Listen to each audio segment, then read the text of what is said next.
Hello, my dear friends, and welcome to English in Fluency. I am so happy that you are here with me today.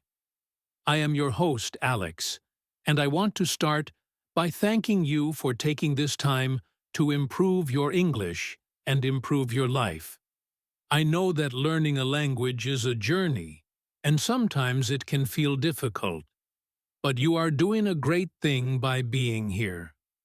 I hope you are feeling comfortable, relaxed, and ready to listen with an open mind.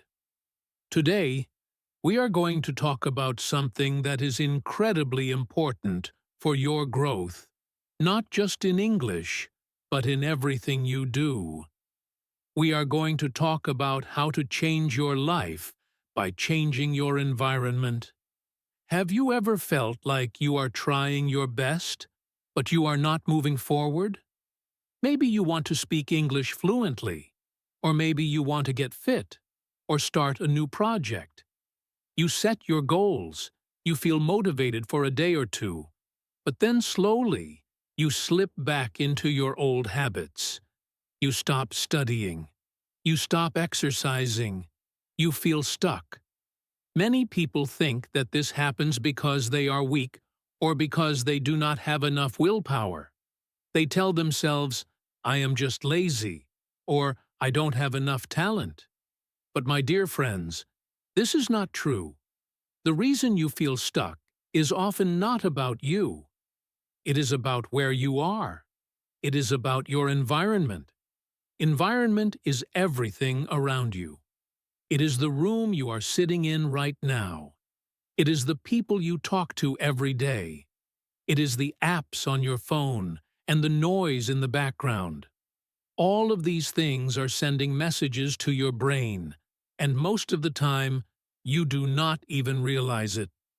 Today, I want to show you how to take control of these messages. We are going to explore how you can change your surroundings to change yourself. This is the secret to making real progress that lasts. So, take a deep breath, relax your shoulders, and let's begin this journey together. Let's start by understanding what environment really means. When I say the word environment, you might think of trees, rivers, and nature. Or you might think of your city or your street. But for us today, I want you to think much smaller than that. I want you to think about your immediate space. Your environment is the chair you are sitting on. It is the light in the room. It is the smell of the air. It is the sounds coming from the window. It is also the people living in your house and the friends you talk to. It is the digital world on your phone and computer. Think of your environment like a river. If you are a fish swimming in a river, the water pushes you. If the water is clean and flowing in the right direction, swimming is easy. You can float, you can move fast, and you enjoy the water. But if the water is dirty, or if it is flowing in the wrong direction, swimming becomes a terrible fight. You use all your energy just to stay in one place. You get tired quickly. In life, we are like the fish, and our environment is the water. If your environment is messy, noisy, and negative, you have to use a huge amount of energy just to feel okay. But if your environment is clean, calm, and positive, you will naturally move toward your goals without fighting so hard. I want to tell you a story about a friend of mine. Let's call him Marcus. Marcus was a very smart young man. He wanted to learn English and get a better job. He bought many books, he downloaded apps on his phone, and he told everyone, "This year, I will speak English." He was very excited. But Marcus had a problem. He lived in a very small, messy apartment. His desk was always covered with old papers, dirty plates, and cables. His room was dark because he never opened the curtains. He lived with two roommates who loved to play loud video games until late at night. Every evening, Marcus would come home from work, sit at his messy desk in the dark, look at his English book, and feel tired immediately. He would try to read one page, but the noise from the other room was distracting. He would look at the mess on his desk and feel stressed. Within 5 minutes, he would close his book and pick up his phone to scroll through social media. He did this every day for months. Marcus thought he was lazy. He thought he didn't have the discipline to learn. But the truth was, his environment was telling him no. The messy desk said, "Don't work. This is a place for chaos." The dark room said, "Sleep. Don't focus." The loud roommate said, "Relax. Don't study." It wasn't Marcus's fault. He was swimming upstream. One day, Marcus decided to make a change. He realized that fighting his environment was too hard. So, he made a few small shifts. First, he cleaned his desk completely. He threw away the trash, and he put only his English book and a lamp on the table. Second, he bought a pair of headphones to block the noise. Third, he started going to a local library on Saturdays just for 2 hours. The library was quiet, bright, and full of other people who were reading and working. The moment he sat in that library, he felt different. The environment was supporting him. The silence helped him think. The sight of other people working made him want to work too. Suddenly, studying English became easy. He didn't need to force himself. The environment carried him. In 6 months, Marcus improved his English so much that he got a new job. He didn't change his brain. He changed his space. This is the power we are talking about today. We can divide our environment into 4 main layers, and I want you to think about each one in your own life. The first layer is your physical space. This is your room, your desk, your office, or even your bag. Look around you right now. Is your space clean or messy? Is the light good or bad? Is it comfortable? Physical space matters more than we think, because our brains are constantly scanning our surroundings. If your eyes see clutter, your brain feels clutter. If you see chaos, you feel chaotic. But if you see order, you feel calm. You do not need to buy expensive furniture or move to a new house. You just need to create one small corner that is just for you and your goals. It could be just one chair. On that chair, you only do your English practice. You don't sleep there, you don't eat there, and you don't worry about bills there. It is your growth corner. When you sit there, your brain knows exactly what to do. The second layer is your social environment. This is the people you spend time with. You know the old saying, "You are the average of the 5 people you spend the most time with." This is very true. Think about the people in your life. Are they positive and supportive? Do they encourage your dreams? Or do they complain a lot? Do they tell you that learning English is a waste of time? Do they make you feel small? Negative people are like heavy rocks in your backpack. If you carry them, the journey becomes much harder. You don't have to be mean to these people. You can love them, but maybe you need to spend less time with them. Or maybe you need to find new people who lift you up. In today's world, you can find a community online. You can join groups where people are learning English, where people are positive, and where people want to grow. When you surround yourself with people who are moving forward, their energy pulls you forward too. It is contagious. The third layer is your digital environment. This is huge for us today. How many hours do you spend on your phone? What do you see? If you follow people who are always fighting, or showing off unrealistic rich lifestyles, or sharing bad news. Your digital environment is toxic. It is making you anxious and unhappy. But your phone can also be a school. It can be a place of peace. You can choose to follow channels that teach you English. You can follow pages that inspire you. You can turn off notifications so your phone doesn't interrupt you every 5 minutes. Imagine if you had a teacher standing next to you while you are trying to study, shouting, "Look at me! Look at me!" every minute. You would be very angry. But this is what we do with our phones. We let the notifications shout at us. We need to take control. Make your phone a tool, not a master. The fourth layer, and perhaps the most important one, is your internal environment. This is the voice inside your head. What do you say to yourself when you make a mistake? Do you say, "I am stupid, I will never learn"? Or do you say, "It is okay, I am learning, I will try again"? Your internal environment is shaped by your habits of thought. If you constantly criticize yourself, you will be too afraid to try new things. But if you are kind to yourself, you will be brave. Changing your internal environment takes practice. You have to catch the negative thoughts and replace them with gentle ones. It is like cleaning a messy room in your mind. Now that we understand these 4 layers, let's move deeper into the psychology of why our environment controls us so much. There is a concept in psychology called friction. Friction is the effort it takes to do something. Think about a heavy box on the floor.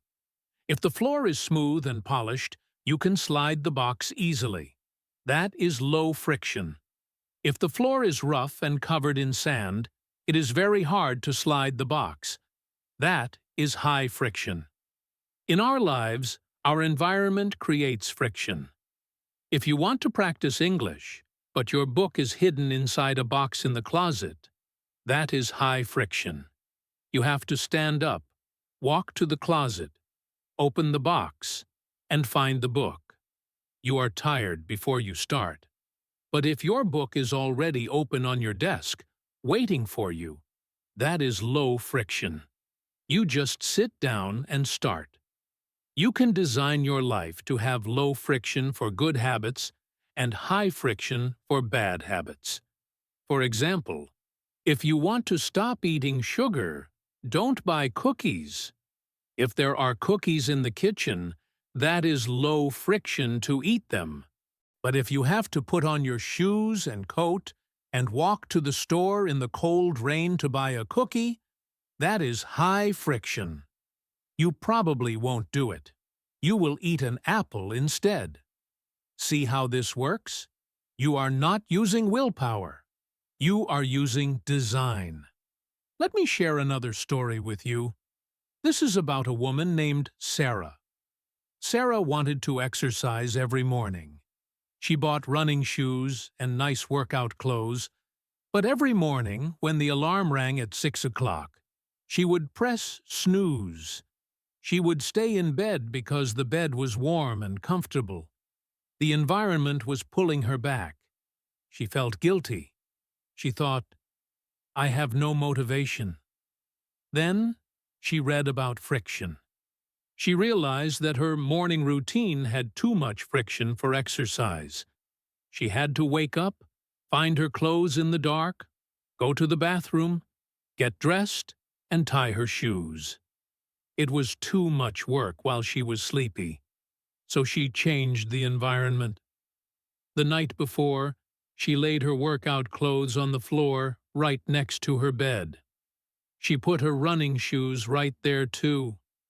She put a bottle of water on the table. When the alarm rang, she didn't have to think.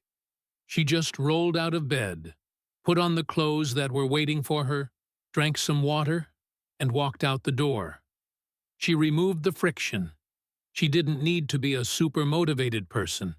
She just needed to make it easy. And now, she runs every single day. She changed her environment, and that changed her behavior. We can do the same thing for learning English. Think about the friction in your study habits. Do you have to search for your notebook every time? Do you have to find the right page? Do you have to find your headphones? Stop fighting that battle. Set up your space the night before. Open your book to the right page. Put your pen on top. Plug in your headphones.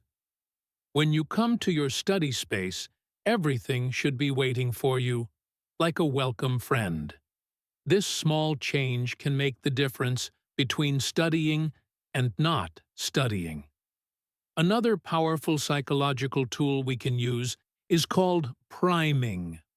Priming is when your environment prepares your brain for a certain activity.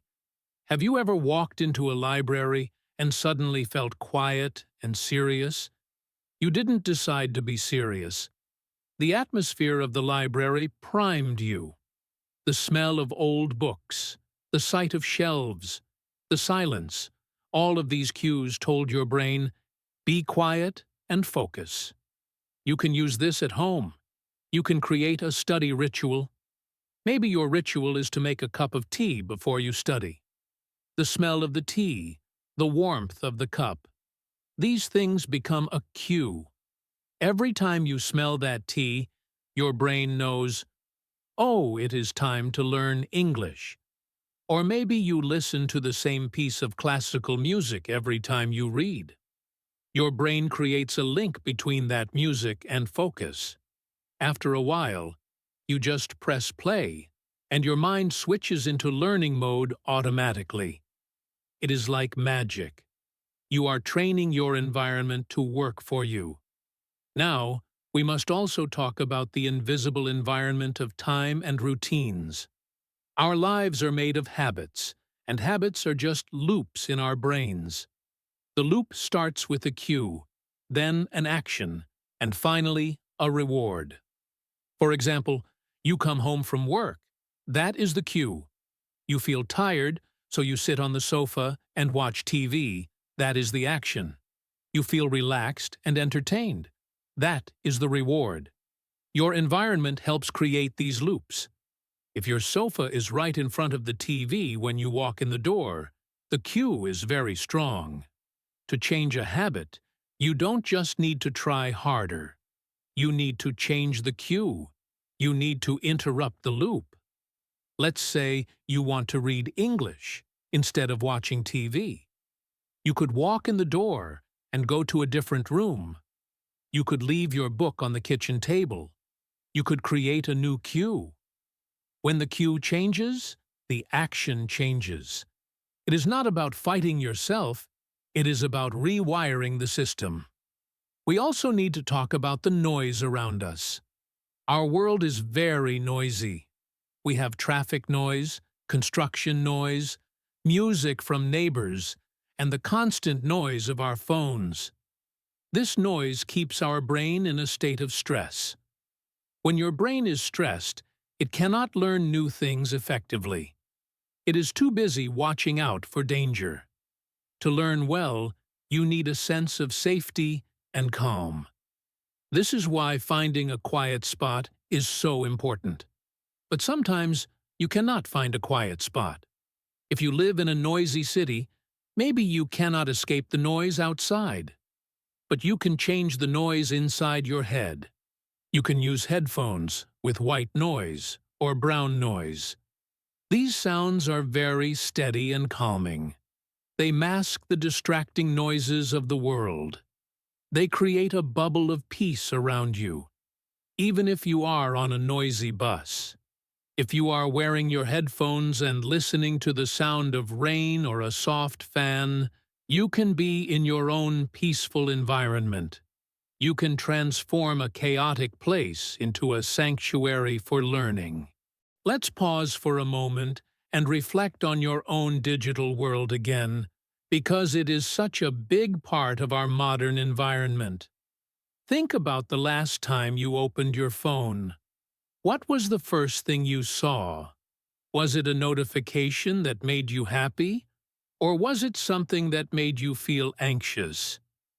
Many people wake up and immediately check their news or social media. They start their day by reading about wars, disasters, or seeing perfect lives of rich celebrities. This primes the brain for negativity.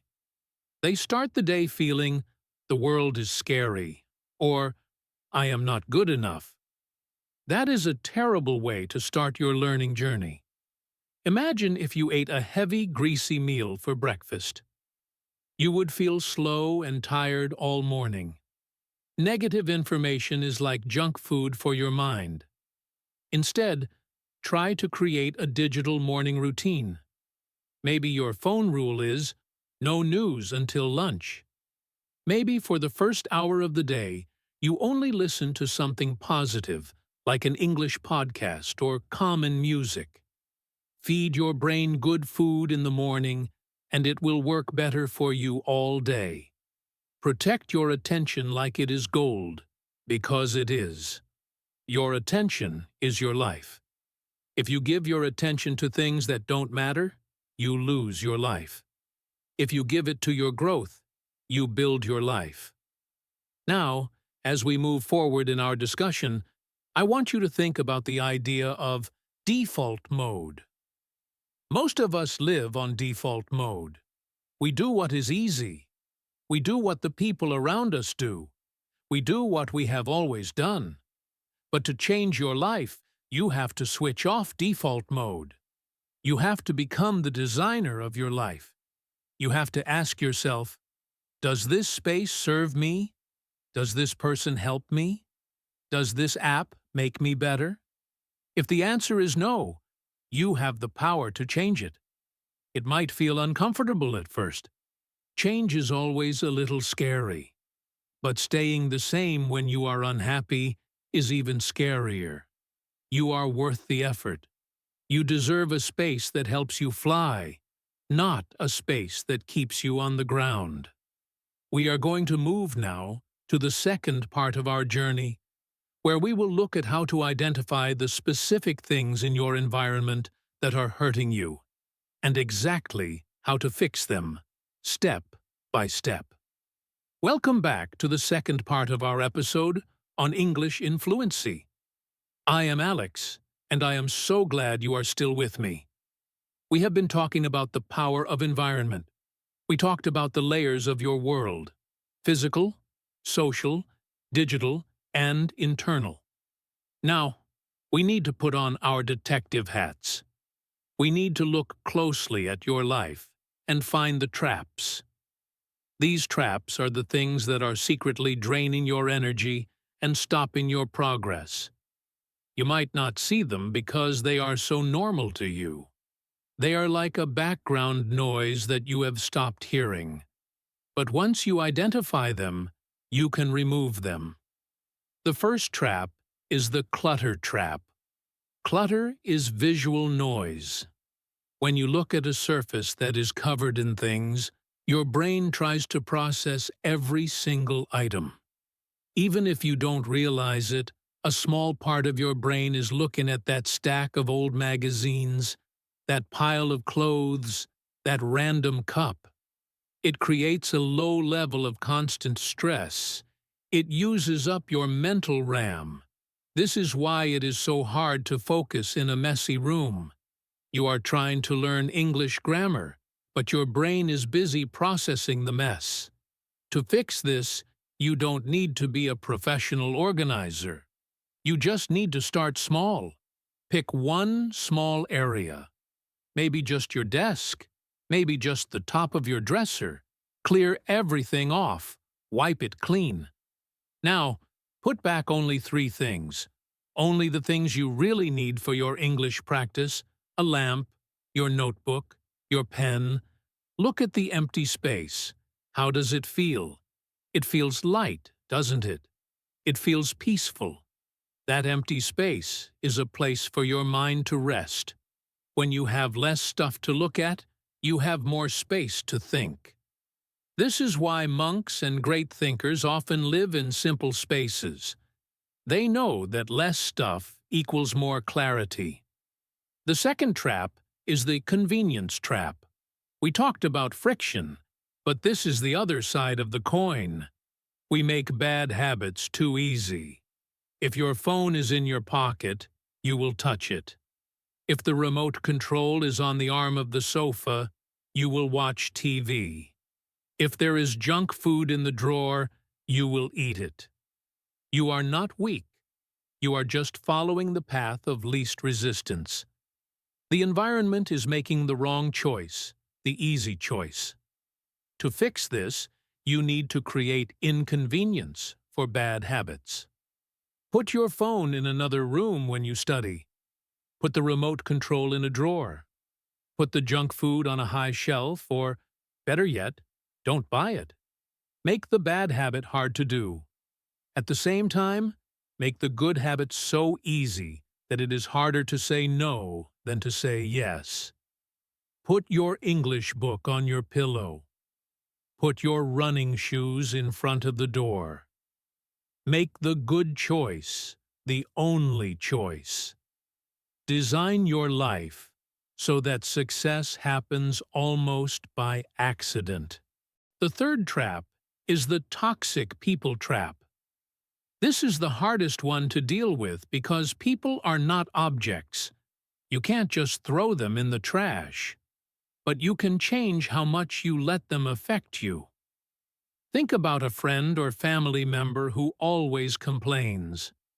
Maybe when you see them, they spend 20 minutes telling you how bad the government is, how sick they feel, or how unfair their boss is. When you walk away from that conversation, how do you feel? Do you feel energized? No, you feel drained. You feel heavy. This person has just poured their negativity into you. You have to protect your inner garden. You don't have to be rude.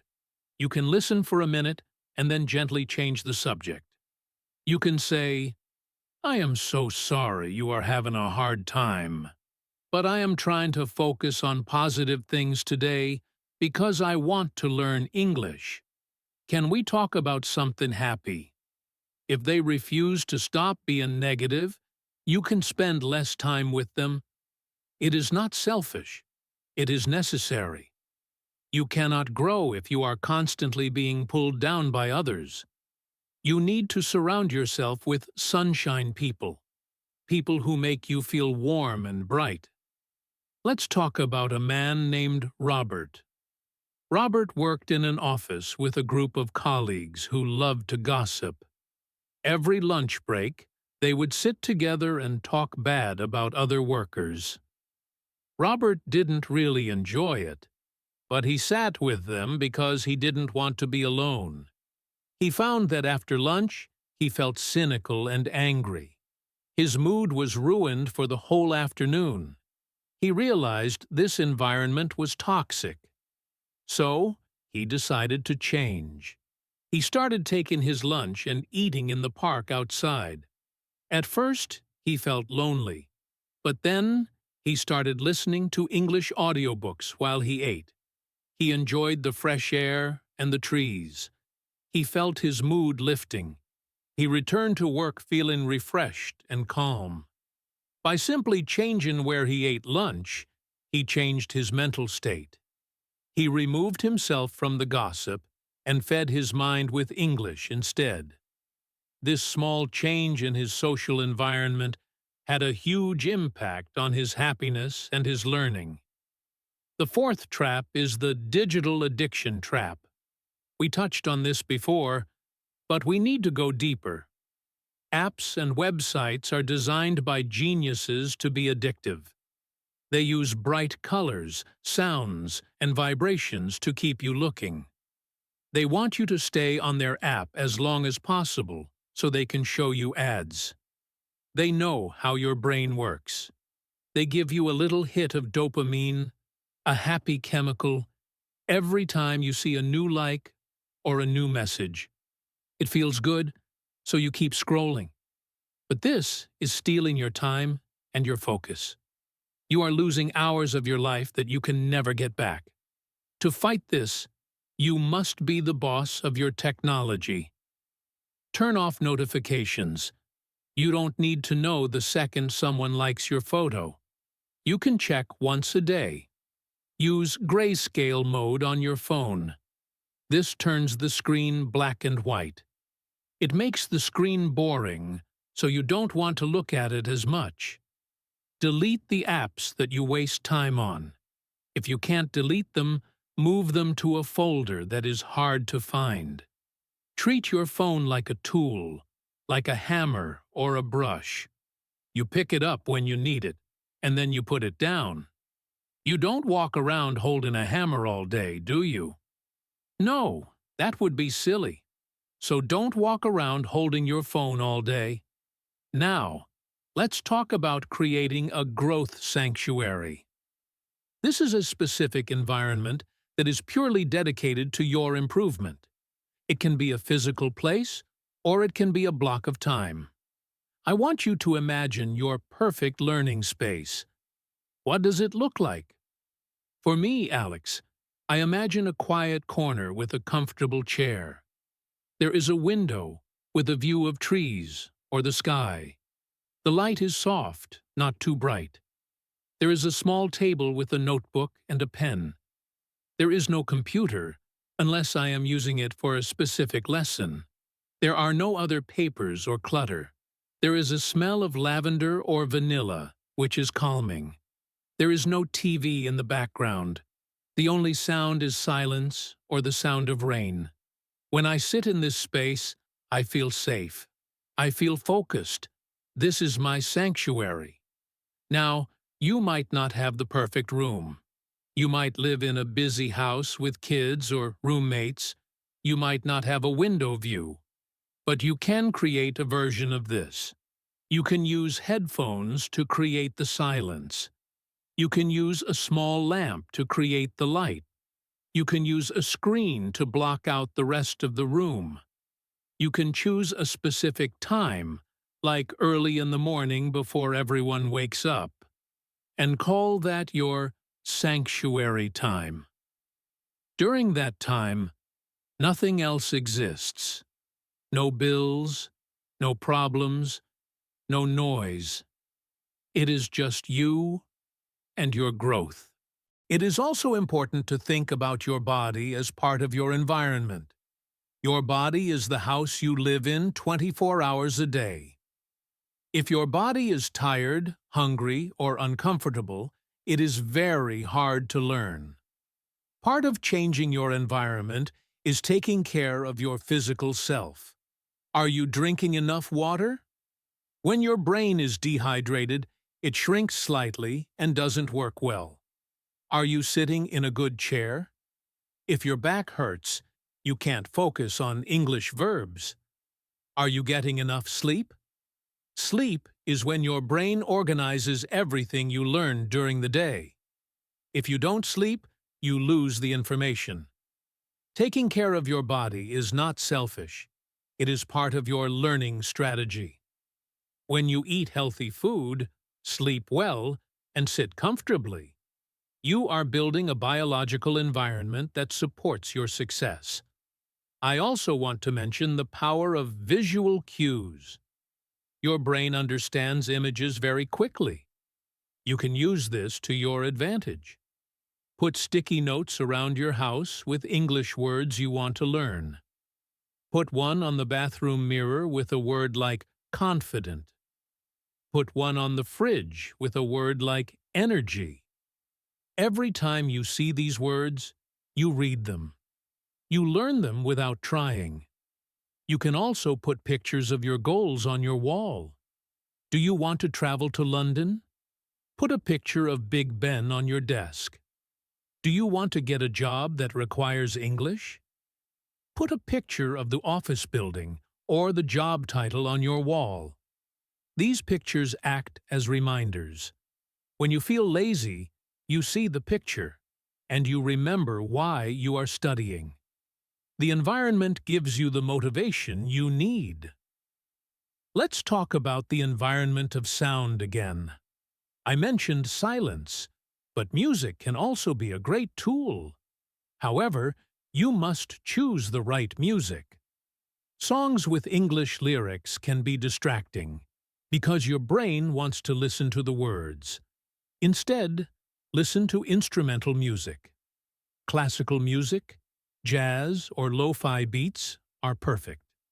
Science shows that music with around 60 beats per minute can actually put your brain into an alpha state. This is a state of relaxed alertness. It is perfect for learning. You can find playlists on YouTube or music apps called study music or focus music. Create a playlist that you only listen to when you study. After a while, your brain will associate this music with learning. When you press play, your brain will say, "Okay, it is time to focus." It is a conditioned response, like Pavlov's dog. We should also discuss the information environment. What kind of information are you feeding your brain? If you spend all day reading simple comics or watching silly cat videos, your brain gets used to simple, easy things. It becomes weak. You need to challenge your brain gently. This is where English listening practice comes in. You are listening to me now. I am speaking at a steady pace. I am using good grammar, but I am keeping it simple. This is the perfect level for you to stretch your English muscles. You are training your brain to understand spoken English. Make this a part of your environment. Listen to English while you cook. Listen to English while you clean. Listen to English while you walk. Fill your ears with English so your brain gets used to the rhythm and the sounds. This is called immersion. You don't need to move to an English-speaking country to immerse yourself. You can create an English immersion bubble right in your own home.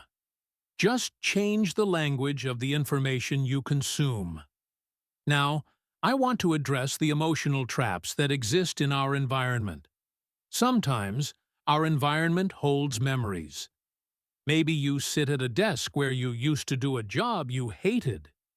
Maybe the chair you sit in is the same one where you failed an exam before.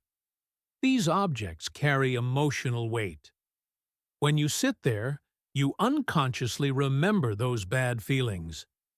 This is a negative emotional environment. If you can, change the object. Get a new chair. Move to a different table. If you can't move, you can clear the energy. You can clean the space very well. You can put a new object on the table, like a fresh flower or a new notebook.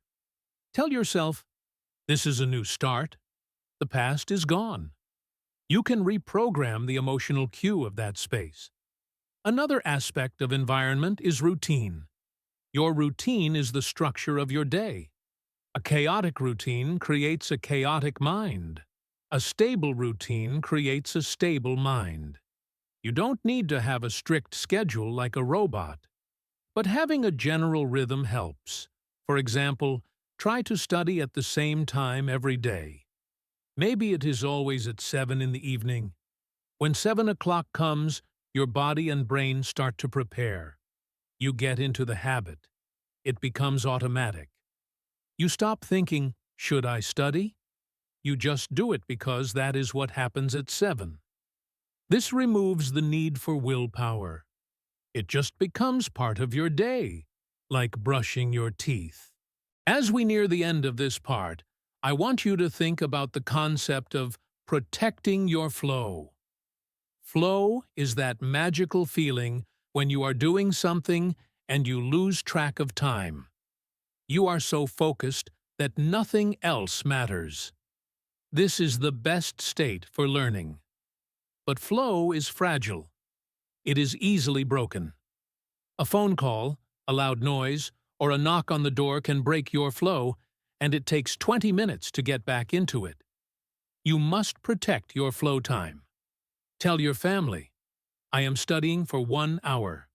Please do not disturb me unless it is an emergency. Close the door. Put a sign on the door. Value your focus time. It is the most valuable time you have. When you protect your flow, You can learn more in 1 hour than you can in 5 hours of distracted studying. We have covered a lot of ground. We looked at the traps of clutter, convenience, toxic people, and digital addiction. We talked about creating a sanctuary, taking care of your body, using visual cues, sound, and information. We talked about routine and flow. These are all tools you can use to redesign your world. But knowing these things is not enough. You have to use them. You have to take action. And that brings us to our final part. We are going to talk about how to start today. We are going to make a plan. We are going to take the first step on your new path. Welcome to the third and final part of our journey together on English in Fluency. I am so happy you have stayed with me this long. We have talked about the theory, the psychology, and the traps. Now, we are going to talk about action. This is the most important part. You can listen to me and say, "Yes, that makes sense." But if you don't change anything, nothing will change. Knowledge without action is just a dream. Action is what makes it real. So, I want you to get ready. I want you to commit to yourself that you will try some of these things. You don't have to do everything at once. We are going to take small, gentle steps. But we are going to start today. The first step is awareness. You need to become a detective of your own life. I want you to look at your study space right now. Be honest with yourself. Is it helping you or hurting you? Look at your desk. Is it messy? Look at your phone. Is it full of distractions? Look at your calendar. Are you giving yourself time to learn? Just notice these things without judging yourself. Don't say, "I am so messy. I am terrible." Just say, "Oh, I see that my desk is messy." That makes it hard to focus. Awareness is the first key to change. Once you see the problem, you can fix it. The second step is the 5-minute cleanup. This is a magical tool. Set a timer for just 5 minutes. That is all. In that 5 minutes, clean your study area as fast as you can. Throw away the trash. Stack the papers. Wipe the dust. Move the cup. Do not worry about making it perfect. Just make it better. When the timer rings, stop.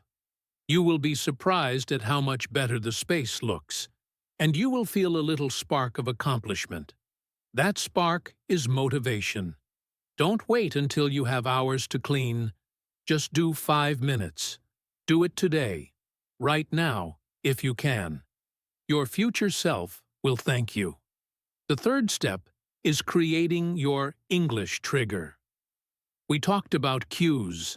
I want you to choose one specific action that will trigger your English practice. It could be something you do every day anyway. For example, maybe you drink coffee every morning. Decide that, when I pour my coffee, I will listen to one English podcast. The coffee becomes the trigger. You don't have to think about it. You pour, you listen. Or maybe your trigger is putting on your headphones. When I put on my headphones, I speak English out loud for 2 minutes. Connect your new habit to an old habit. It is like hooking a new carriage to a strong train. The train is already moving, so the new carriage follows easily. The fourth step is finding a learning partner. This changes your social environment. It is powerful to know that someone else is counting on you. It doesn't have to be someone you see in person. It could be a friend on the internet. You agree to text each other when you finish your daily practice. Or you agree to talk on Zoom once a week. When you know you have to tell your partner, "I did my practice today," you are more likely to do it. It makes you accountable. Also, a partner can support you when you feel tired. They can say, "Come on, you can do it." We all need that sometimes. If you don't have a partner, be your own partner. Write a journal. Every day, write down what you did. Be accountable to yourself. Now, we must talk about setbacks. You are going to have days where everything goes wrong. You will be busy. You will be tired. You will forget to study. You might go a whole week without practicing. This is normal. This does not mean you have failed. It does not mean you should give up. Imagine you are walking down a path and you trip over a stone. You fall down. Do you lie there forever? No. You stand up, you dust off your knees, and you keep walking. That is what you must do with your habits. If you miss a day, don't say, "Oh, I broke my habit. It's over." Just say, "Oops, I missed a day. I will start again tomorrow." Be kind to yourself. The journey to fluency is a marathon, not a sprint. It takes time. There will be ups and downs. The important thing is that you never quit. You just keep coming back to it. Let's talk about the story of a woman named Elena. Elena is a very busy mother with 2 children and a full-time job. She wanted to learn English, but she thought she had no time. She felt guilty because she would start a course and then stop after a few days because she was too busy. She thought her environment was impossible. But then she changed her perspective. She realized she had small pockets of time everywhere. She started using her dead time. Dead time is when you are waiting for something or doing something that doesn't need your brain. She played English audio while she was driving her car. She listened to English while she was washing dishes. She used an app on her phone to learn words while she was waiting for the water to boil for dinner. She didn't find big blocks of time. She used small pieces of time, 10 minutes here, 5 minutes there. Because her environment was full of English audio, she was immersed in it constantly. Within a year, she could understand almost everything. She changed her environment by filling the empty moments with learning. You can do this too. Look for your dead time. Another common problem is the perfectionism trap. Many people say, "I will start learning when I have the perfect textbook," or "I will start when I have a whole hour free," or "I will start when I feel more confident." But the perfect time never comes. You will never feel perfectly ready. You just have to start with what you have, where you are. Start with a bad textbook. Start with 10 minutes. Start while you are scared. Action is the cure for fear. Once you start doing something, the fear goes away. So, don't wait for perfection. Start with imperfection. Make mistakes. Mistakes are good.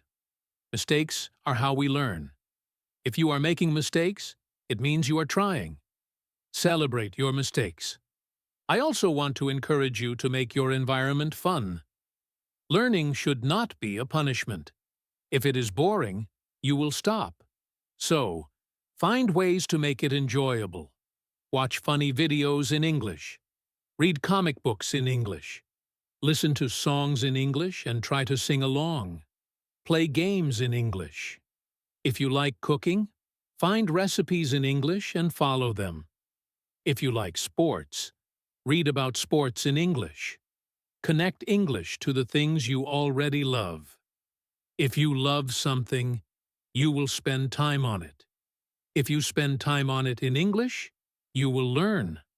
It is simple. Make your learning environment a place of joy, not stress. Let's talk about the visualization of your future self. Close your eyes for a moment. Imagine yourself 1 year from today. Imagine that you followed this advice. You cleaned your space. You reduced your distractions. You practiced English every day in your little sanctuary. What does your life look like? Imagine you are sitting in a cafe, maybe in London or New York, or just in your own city. Someone asks you a question in English. You understand them perfectly. You answer them without thinking. You speak smoothly. You feel confident. You feel proud. How does that feel? It feels amazing, doesn't it? Hold on to that feeling. That feeling is your fuel. When you feel lazy, remember that vision.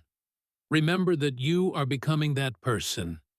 Every small step you take is building that future version of you. We also need to think about the environment of your mind. We talked about negative self-talk. I want you to start a new habit. Every time you catch yourself saying something mean to yourself, like, "I can't do this," I want you to stop, pause, and say, "No, that is not true. I am learning. I can do this step by step." Change the script in your head. Be your own best friend. If your friend was struggling to learn English, would you say, "You are stupid? Give up"? No. You would say, "Don't worry. Keep trying. You are doing great." Say those things to yourself. Be kind to yourself. This positive inner environment is just as important as your clean desk. As we come to the end of this episode, I want to summarize the main points. First, your environment shapes your behavior more than willpower. Second, you can control your environment by changing your physical space, your social circle, your digital world, and your internal thoughts. Third, small changes, like cleaning a desk or moving your phone, can create huge results. Fourth, you must protect your focus and create a sanctuary for learning. And fifth, you must be patient and kind with yourself as you grow. This is Alex from English in Fluency, and I want to leave you with a final call to action. I don't want you to just listen to this and forget it. I want you to choose one thing, just one thing that you will do today. Maybe it is cleaning your desk. Maybe it is deleting a distracting app. Maybe it is finding a quiet corner and deciding that is your new English spot. Whatever it is, do it today. Don't wait. Your future self is waiting for you to make the change. Every expert was once a beginner. Every fluent speaker was once a silent learner. You are on that path. By changing your environment, you are clearing the road ahead. You are making the journey smoother, faster, and more enjoyable. Thank you so much for listening to my voice. Thank you for letting me be a part of your environment today. I hope this podcast was a positive, calm place for you. If you liked this episode, please share it with a friend who also wants to learn English. And remember, you can listen to this episode again and again to practice your listening and to remind yourself of these lessons. Repetition is the mother of skill. Keep listening, keep practicing, and keep designing a life that supports your dreams. You have the power to change your environment, and you have the power to change your life.